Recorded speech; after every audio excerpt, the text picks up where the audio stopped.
Hello everyone, my name is Subham and work with Dublin City University as an embedded system research engineer. I'll be taking you to a nice course on embedded systems, and I'll be showing you a few of the demos regarding mobile phones that we all have. So I'll start with the sensor tile, show you how small it is.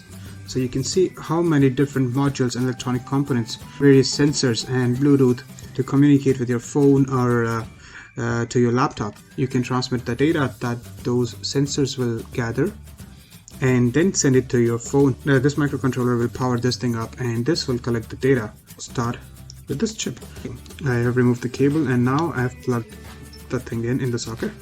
So microcontroller and the sensor tile are together now. The Bluetooth module on top of the sensor tile is trying to connect to my phone. So I just have to press it and that will give it access to send the data to my phone. Now the Bluetooth and on the phone and the Bluetooth on the sensor tile are connected. So hopefully we can have a fun time together.